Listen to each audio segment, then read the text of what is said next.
I like his persistence and his loyalty. As much as he does mess up, he always comes back to try again, eventually. And that's not ideal, but listen, it's he does try. I really look up to and admire his, the effort he does put in despite his flaws.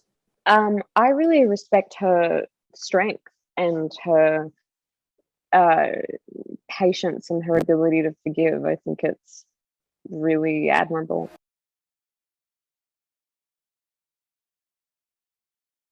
I think, I wasn't really like very involved with social media before becoming involved with the franchise. And I think um, something that's been really wonderful that's come out of it is like I've kind of been able to rely on them in a strange way.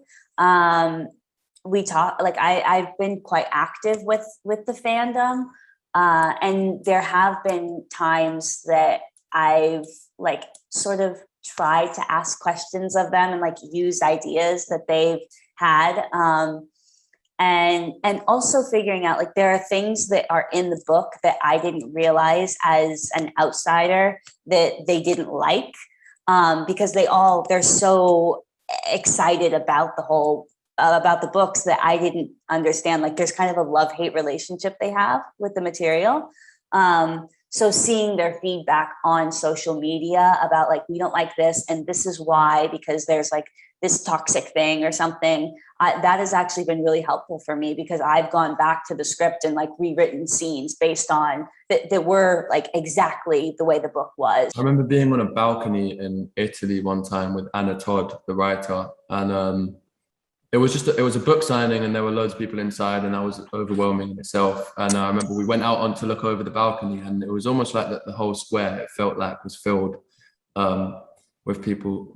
There's something about being on the balcony that it was very surreal. It was very surreal. I'll never forget that, how many people came out just to see us. I'm very touched by that. There was a book signing in Spain that was wild to me, and just the number of people and the noise and the energy that was, I don't think we've had an experience like that.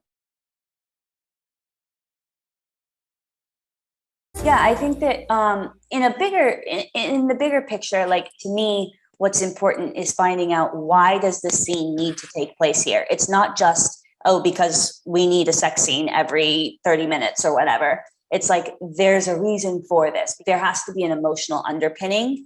So figuring out that, like, what are we doing visually and what are we doing emotionally in this intimate scene that is different from the others to make it necessary? That's really important information to go into the scene when you're actually shooting it with or on the day, because the actors need to understand that. They don't want to feel like, well, here's another day. We're going to get you with your clothes off and start filming you. Like they want to feel as though they understand that emotional and visual importance and why it needs to be there. And then on the day, we've already rehearsed what the scene looks like. We've choreographed it. We've had the intimacy coordinator.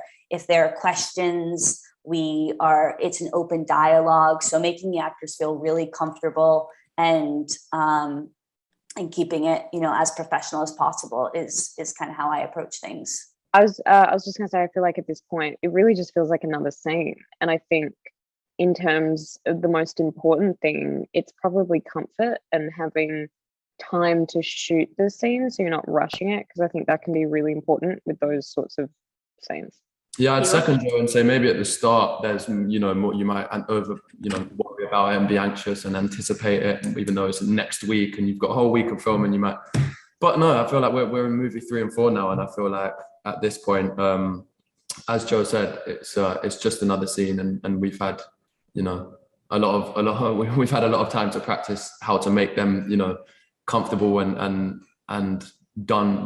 put us in a position where we can do them well and, as Joe said, comfortably, and we've definitely learned how to do that over the years. So yeah, it does feel just like another scene now.